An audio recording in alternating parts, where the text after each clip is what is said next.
فکر کو مضبوط کرنے کی، ان کے ہاتھ کو مضبوط کرنے کی، ان کی تحریک کو مضبوط کرنے کی۔ آج اگر امارت شریعہ کی یہ تحریک ہے کہ وہ ہر ضلع میں ایک CBSE اسکول بنانا چاہتی ہے کم از کم، جو ہماری ضرورت کو پوری نہیں کر سکتا، ہماری آبادی کے تناسب کے اعتبار سے ہمیں بہت سارے ایسے تعلیمی ادارے اور اسکول بنانے ہیں جہاں پر بچے جدید تعلیم سے آراستہ ہو، دینی ماحول میں، جہاں ان کا دین بھی محفوظ ہو اور وہ دنیا کے جدید علوم سے بھی آراستہ ہو جائیں۔ تو ایسے اداروں کے قیام کے لیے آپ امارت شریعہ کی تحریک کو مضبوط کیجئے۔ آپ اپنے بزرگوں کے، اپنے اکابرین کے، اپنے امیر شریعت کے، اپنے ملک کے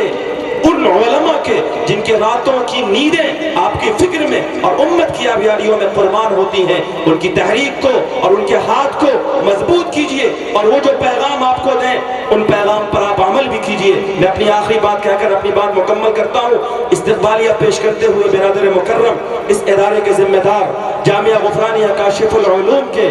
جواں سال اور متحرک عالم دین، جن کو میں بہت پہلے سے جانتا ہوں، جن کی علاقے کے اندر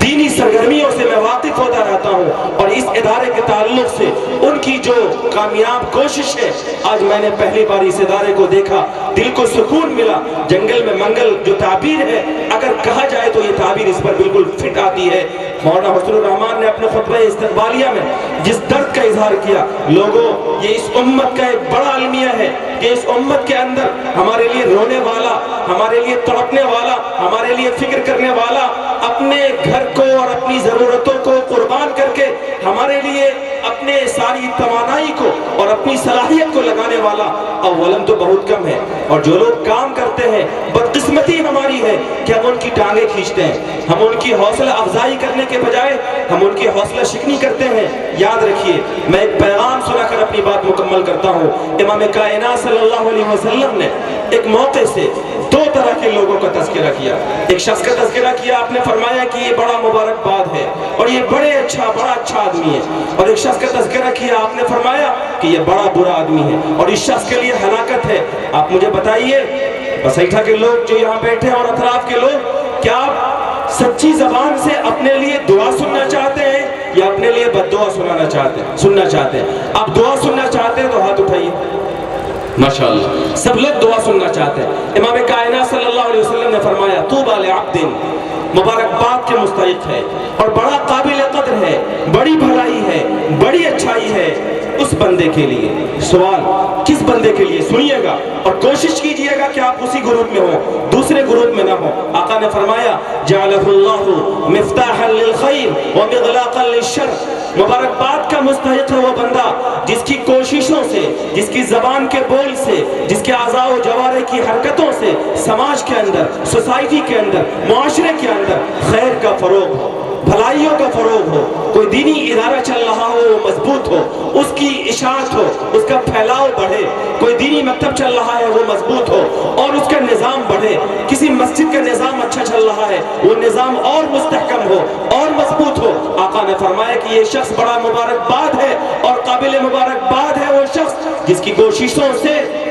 مفتاحا للخیر، خیر، بھلائی، اچھائی معاشرے کے اندر پھیلے، ومغلاقا للشر، اور جس کی زبان سے، جس کی کوششوں سے برائی بند ہو جائے۔ اگر جامعہ غفرانیہ کاشف العلوم آپ کے ادارے میں کام کر رہا ہے تو آپ کی ذمہ داری ہے کہ آپ کام کرنے والوں کی حوصلہ افزائی کیجئے، اور اگر کسی طرح کی کوئی شکایت آپ کہیں سنیں، شکایت کرنے والوں کے منہ کو بند کیجئے۔ اگر واقعتاً کوئی شکایت آپ کو ہے اور حق بجانب ہے اپنی شکایت میں، آپ آ جائیے دفتر اہتمام میں اور اپنے بھائی کے ہاتھ کو پکڑ کر انہیں نصیحت کیجئے تاکہ وہ اپنی کمی کی اصلاح کر سکے۔ لیکن لوگوں،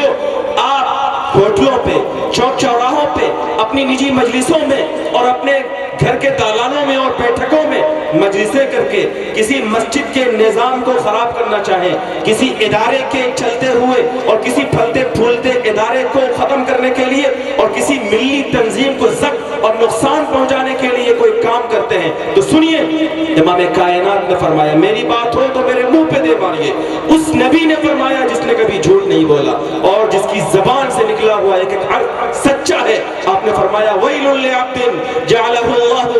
وإغلاقا للخير ومفتاحا للشر. ہلاکت ہو اس شخص کے لیے، برباد ہو جائے وہ شخص جس کی کوشش سے سماج کے اندر برائی پھیل جائے، جس کی کوشش کی وجہ سے سماج میں چلنے والا ایک دینی ادارہ اس کو نقصان ہو جائے، مسجد کا بڑا مستحکم نظام وہ بند ہو جائے، کوئی ملی تنظیم ہو اس کے کام کرنے والوں کی حوصلہ شکنی ہو، وہ تنظیم کمزور ہو جائے. کوئی بھی خیر کا کام اگر سماج میں ہو رہا ہے، اگر کسی کوشش کی وجہ سے وہ خیر کا کام بند ہوتا ہے، تو امام کائنات نے بد دعا دی ہے ایسے شخص کو کہ یہ شخص ہلاک ہو جائے، برباد ہو جائے. لوگوں، ہماری عافیت، ہماری نسلوں کی عافیت اسی میں ہے کہ خیر کا کام اگر میں کر رہا ہوں، ہمارے سماج کا کوئی کر رہا ہے، ہماری برادری کا کوئی کر رہا ہے، ہمارے علاقے کا کوئی کر رہا ہے، یا کوئی کسی بھی علاقے کا کر رہا ہے، اگر وہ خیر کا کام ہے تو آپ یہ مت دیکھیے کہ کون کر رہا ہے، آپ یہ دیکھیے کہ خیر کا کام ہے، اور اس لیے آپ اس کا ہاتھ مضبوط کیجیے. اور اگر کوئی شر کا کام ہے، کوئی برائی کا کام ہے، تو یہ مت دیکھیے کہ یہ کون کر رہا ہے،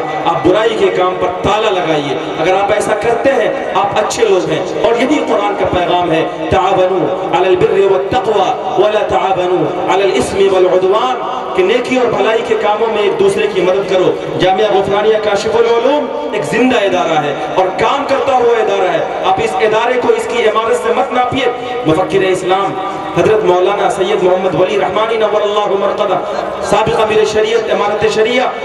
جب 2018 میں ضلع کے ایک بڑے ادارہ مدرسہ فلاح المسلمین میں تشریف لائے تھے، اور اس مدرسے کے اندر 2 سال کے اندر فارغ 64 حفاظ کی دستار بندی حضرت نے فرمائی تھی، تو حضرت نے ایک بات کہی تھی. حضرت نے فرمایا تھا کہ اے لوگوں، آج ہمارا المیہ یہ ہے کہ ہم اداروں کو عمارت سے ناپتے ہیں. کسی ادارے کے پاس بڑی بلڈنگ ہے، بڑی عمارت ہے، ہم کہتے ہیں کہ سبحان اللہ بڑا مدرسہ ہے. اور کسی ادارے کے پاس کم عمارت ہے اور چھوٹی عمارت ہے، تو ہم کہتے ہیں کہ یہ چھوٹا مکتب ہے، چھوٹا مدرسہ ہے. حضرت نے فرمایا تھا کہ لوگوں، مدرسوں کو عمارت سے مت ناپیے، مدرسوں کو اس کی خدمات سے ناپیے. اگر کوئی ادارہ حافظ تیار کر کے دے رہا ہے تو یہ حضرت کا جملہ ہے، وہ زندہ ادارہ ہے. اس ادارے کو مضبوط کیجئے، اس ادارے کو مزید فعال کیجئے اور اس ادارے کو آگے لے جائیے. قرآن نے کہا تعاونوا علی البر والتقوی، نیکی اور بھلائی کے کاموں میں ایک دوسرے کی مدد کرو، اور برائی کے کاموں میں، ظلم و زیادتی کے کاموں میں کسی کی مدد مت کرو. اگر تم نیکی کے کام میں مدد کرو گے اللہ تمہیں بدلہ دے گا، لیکن اگر برائی کے کاموں میں تم ایک دوسرے کی مدد کرو گے، کسی ادارے کو نقصان پہنچانے کے لیے، کسی ملی تنظیم کو نقصان پہنچانے کے لیے تم کوئی سازش کرو گے، اللہ نے فرمایا واتقوا اللہ، اس اللہ سے ڈرو، ان اللہ شدید العقاب، جس کا عذاب بہت سخت ہے. آج تم کسی ادارے کو اپنی غلط کوششوں سے نقصان پہنچاؤ گے، لیکن وہ اللہ جس کی صفت شدید العقاب ہے، اگر اس کے عقاب میں، اس کی سزا میں تم آ جاؤ گے پھر تمہیں کوئی نہیں بچائے گا. اس لیے میرے بھائی اور میرے بزرگوں، اس مختصر وقت میں آپ کو جو معروضات میں نے عرض کیا اس کا خلاصہ بس یہ ہے کہ یہ عزیز بچے جنہوں نے حفظ قرآن کیا، یہ بڑے مبارکباد کے مستحق ہیں. ان کی ذمہ داری اور ان کے گارجین کی ذمہ داری یہ ہے کہ پوری زندگی قرآن کو یاد رکھیں. دوسری ذمہ داری یہ ہے کہ اپنے اعمال کو قرآنی احکامات میں ڈھالیں تاکہ بشارتوں کے ہم مستحق ہو سکیں. ایک تیسرا پیغام جو میں نے میرے لیے بھی اور آپ سب کے لیے بھی عرض کیا کہ ہم اگر اللہ کے قرآن سے جڑیں گے دنیا کی کوئی طاقت ہمیں نقصان نہیں پہنچا سکتی. ایک چوتھی بات جو عرض کی کہ اس وقت ملک کے اور پورے عالم اسلام کے سامنے جو فتنے ہیں، ان تمام فتنوں کا علاج بھی اللہ کا یہ قرآن ہے. قرآن سے جڑیں گے فتنوں سے ہماری حفاظت ہوگی. اللہ تبارک و تعالی ان باتوں پر ہم سب کو کہنے سننے سے زیادہ عمل کی توفیق عطا فرمائے. وما توفیق الا باللہ علیہ توکلت والیہ انیب. واخر دعوانا الحمد للہ رب العالمین. ماشاء اللہ.